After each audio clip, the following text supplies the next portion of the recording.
राधे राधे का एक बयान जो बच्चों से उन्होंने कहा था कि राधे राधे क्यों बोलते हो, उसमें उन्होंने बीजेपी को कहा है कि बीजेपी ने तोड़ मरोड़ कर उसको पेश किया और अब तो मुख्यमंत्री ने मंच से राधे राधे और राम राम भी बोला है। देखिए, इस बात पे, इस मुद्दे को पूरे प्रदेश में और देश में मैंने ही सबसे पहले उठाया था और मैंने कहा था कि भी जब मुख्यमंत्री के पास वो बच्चे सामने आए तो आपने भी सब वो वीडियो देखी होगी।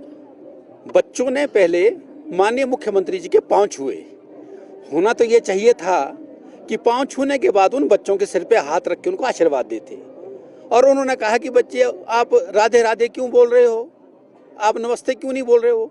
हमारी पहाड़ी संस्कृति में तो पांव छूना नमस्ते है और उसके बाद उन्हें राधे राधे मुंह से बोला, उसको अप्रिशिएट करते। लेकिन सनातन ने, मैं फिर से बोलना चाहता हूं, सनातन ने उनको मजबूर कर दिया कि हिमाचल की जो 97% हिंदू आबादी है उनको अगले दिन ही मंच में अपनी बोले हुए वक्तव्य से मुकर तो नहीं, लेकिन उनको क्लैरिफाई करना पड़ा जब उन्होंने मंच में कहा कि राधे राधे, जय श्री राम, वंदे मातरम।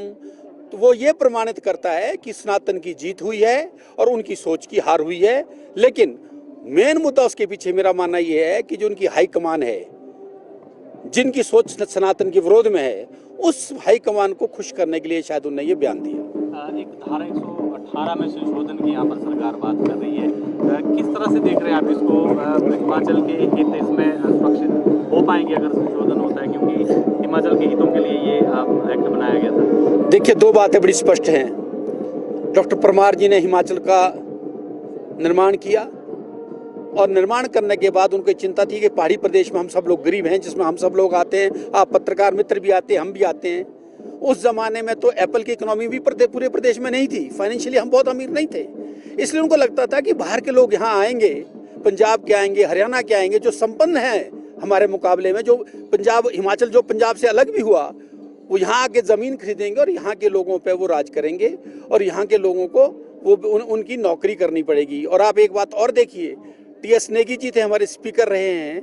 आज भी आप सब लोग, हम हिमाचली हैं, पहाड़ी हैं, लेकिन हम किन्नौर में ज़मीन नहीं खरीद सकते। उसका कारण ये था कि वो और ट्राइबल एरिया था, उस ट्राइबल एरिया में वो ज़मीन ना लें ताकि वहाँ के लोगों के साथ कोई इस तरह का कार्य ना हो कि भी बाहर के लोग आ जाएं, उनको दबा दें। वो उसी दृष्टि से ये था। और अभी कोई संशोधन अभी पूरी तरह से आज पार्लियामेंट में, विधानसभा में उनके पटल पर रखा गया है।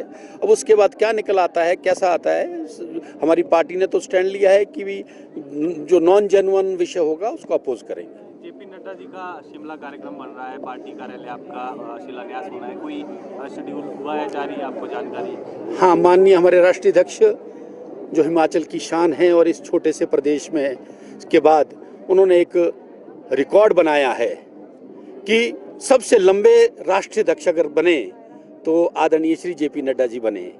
और उन्होंने पूरे देश में नैरेटिव बनाया। आप देखिए कि बिहार की जीत उनकी नई उपलब्धि है जो उन्होंने भारतीय जनता पार्टी को गिफ्ट की है। उसमें संगठन का मिलजुल के काम हुआ है। हिमाचल में भी संगठन का काम आगे बढ़े, उस दृष्टि से भारतीय जनता पार्टी प्रदेश का जो कार्यालय है वो छोटा पड़ गया है। उस दृष्टि से एक बड़ा कार्यालय यहाँ पे वो उसका फाउंडेशन होने वाला है। और अभी उनका जो टेंटेटिव शेड्यूल है वो कन्फर्म नहीं है, वो 12-13 तारीख का है। और वो जब आने वाले समय में उनका टूर प्रोग्राम इशू हो जाएगा तो आपके ध्यान में बात ले आएंगे।